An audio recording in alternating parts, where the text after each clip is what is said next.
Today we're going to go over the different settings in Google Classroom, starting with the settings in the main panel. So when we come into Google Classroom, we'll see the gear, and that's our settings panel. You can change the class name here. You can give a description, section, room number, and subject.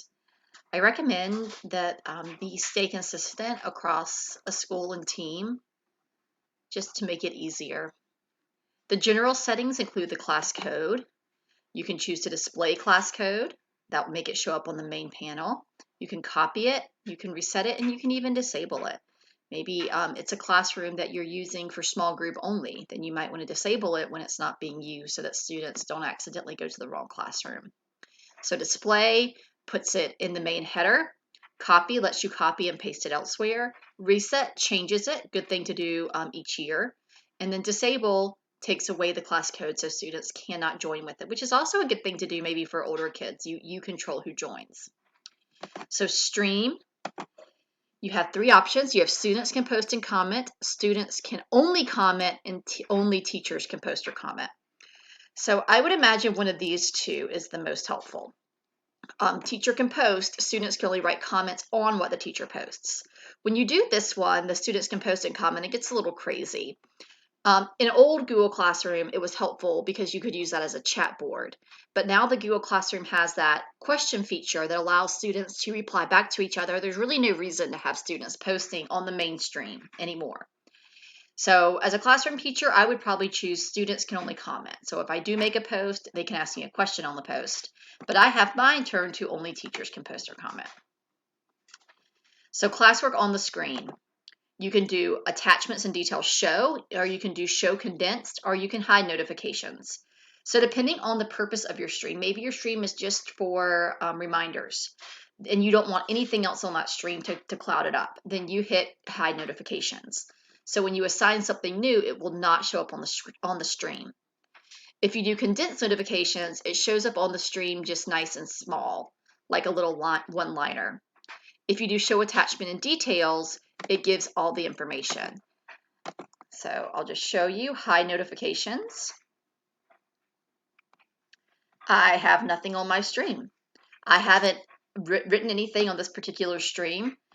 So all my classwork now is just under classwork and nothing is on my stream. If I do show condensed notifications, this is the default. You have a little line, a little one-liner of everything you've posted, but no details. Since this classroom is for training purposes, I choose the show details. As a classroom teacher, I probably would just cut this off and just make it things that I posted as a reminder. But since this is not a classroom for actual assignments, this is just a classroom for teachers to come to find resources, I like the detailed view. I think that makes it easier. So if you cut your stream off, meaning you chose hide notifications, then the only thing that shows up on that main screen are the things that you put on that main screen. So class reminders and announcement. I keep that off. Guardian summaries. So when you cut this on, this allows you to add a guardian to your student. I'll show you in the people panel where that setting is, but that's going to send that parent an email with all their upcoming work. So that's why it's really important, even if you're doing work that's in person, you take the time to put an assignment in Google Classroom. It's important for two reasons. First, it keeps all the students' assignments in one place. I mean, that is so beneficial for the student.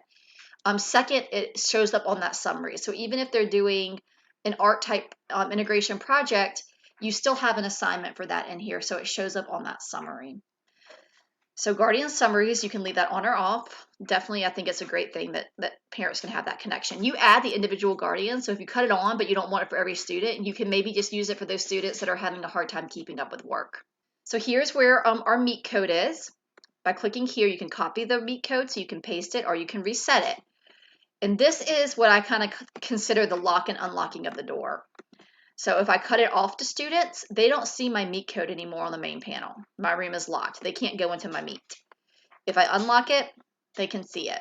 So the way I would do this is when it was my class time, I would come in, I would reset my code, and then I would unlock my door.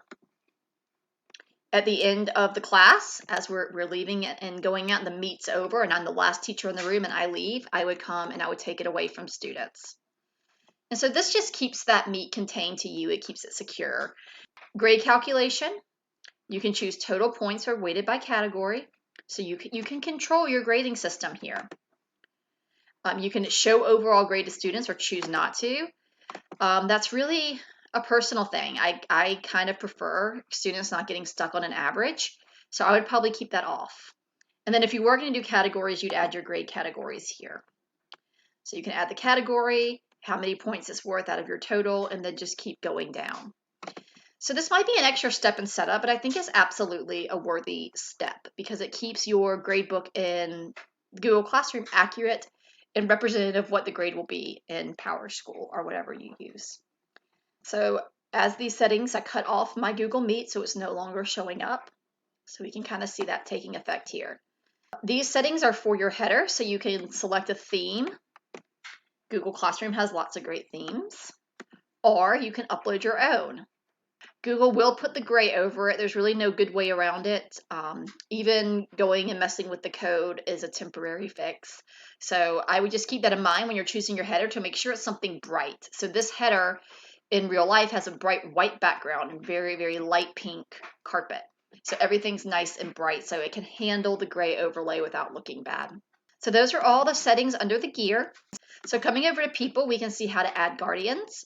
I would hit invite guardian and I would type in the email, and it is as easy as that. So you don't have to give this to every parent outright. Then the other settings are under the 3-line menu all the way at the bottom. And this is where you interact with how you appear on Google Classroom. So you can change your profile picture here, and then you can decide the very important thing, whether or not to receive email notifications. So I have mine off, but if you cut them on, you see you get lots of options. Okay, so I don't want them on for comments, but comments that mention you, yes. If they tag me in a comment, I want that. Private comments will work, yes. If a student asks me a question on work, I want that notification. Work and posts from other teachers of classes I'm enrolled in, no. Return work from teachers, I don't want that. Invitations to join class as a student, I might keep that on because if someone asks me that, I might need that notification. Due date reminders, I'm going to cut that off. Classes you teach, so this is classes you're in. So as a teacher, this would be like PD type classes.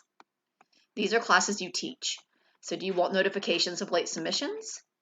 What about resubmissions? Invitations to co-teach, you probably definitely want to keep that on. And scheduled posts or published failed. So I had a teacher run into an issue where her scheduled post didn't post. If this was on, she would have gotten that alert right away. Not that that would have fixed it, but that would have given her a heads up that she needed to go in and manually push that scheduled post out. So class notifications. So this is where you really drill down and decide which of these classes I actually want notifications for. Right, so I'm going to cut off all the ones that I don't main teach, and there we go. So this is really handy also to walk your students through. I would recommend students keep notifications on for all classes, but I would be picky about which ones they cut on. So for a student, I'd probably want work and other posts from teachers. As a student, I'd probably want work and return grades. I probably wouldn't need the invitation alert. And that would be sort of up to the student whether or not they need that due date reminder.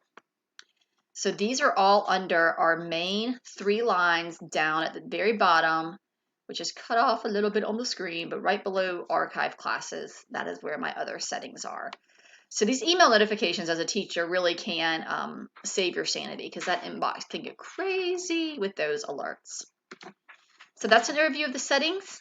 Easy peasy, and I hope this helps.